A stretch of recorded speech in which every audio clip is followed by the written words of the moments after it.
Hey, what's up guys, welcome back, it's Matt. Today we are talking about Godzilla, King of Monsters. 3, 2, 1.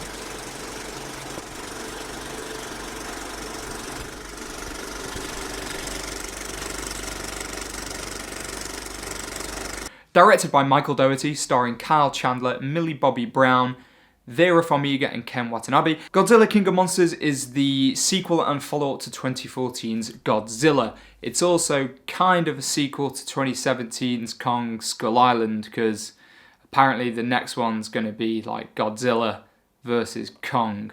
Anyway, so the plot of Godzilla King of Monsters essentially sees a extremist environmentalist group infiltrate the ranks of Monarch, the organisation who is sort of finding all these Titan-like beasts all over the globe.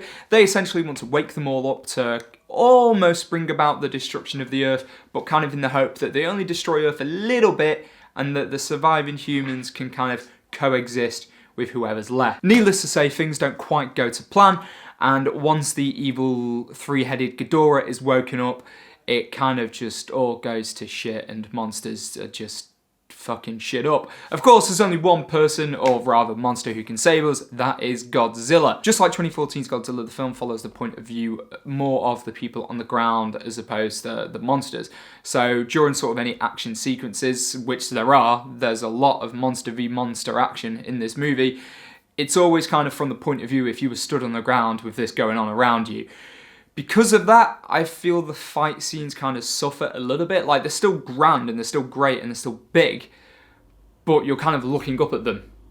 And I don't know, I just kind of wanted big, wide shots of Godzilla punching other monsters in the face. But you kind of get a couple of those, but it's mainly like as though you're just looking up, seeing it, and you can just kind of see Godzilla's fat thigh. So because of the sort of point of view that the movie's gone for, you do spend a lot of time with the human characters. They have this time around tried to sort of give them a bit more of a story that does obviously tie in with what's going on with Godzilla.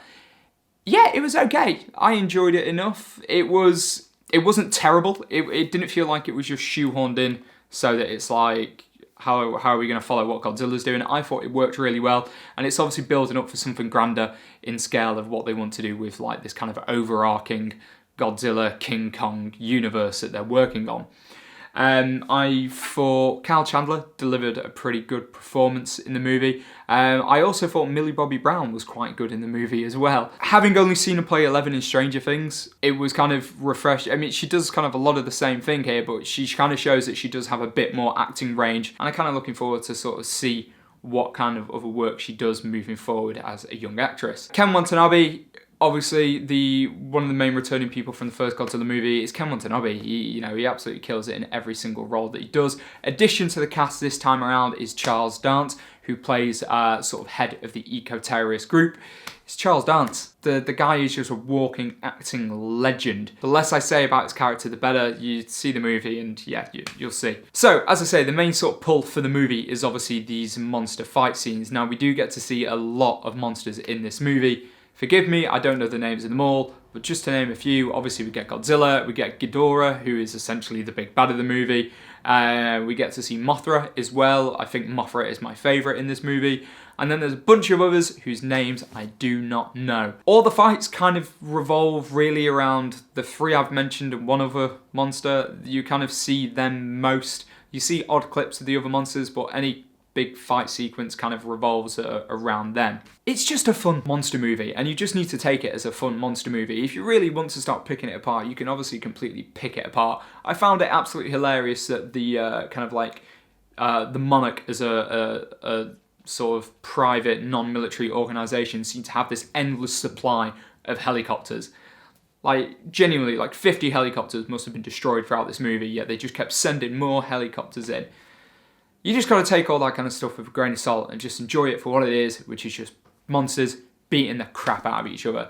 And obviously, for that to work, the CGI has to work, and I felt for the most part, it does work throughout the movie. So, to keep this one nice, sweet and short, I'm going to give Godzilla King of Monsters a 6 out of 10. Alright guys, thank you very much for watching the video. Have you seen Godzilla King of Monsters? Do let me know your thoughts down below in the comments. If you've enjoyed the video, give it a thumbs up, please subscribe to the channel, and until next time, take care. Directed by Michael Dougherty. Directed by Michael Dougherty, starring Kyle Chandler, Millie Bobby Brown. Blah, blah, blah, blah. Needless to say, things don't. What are you doing?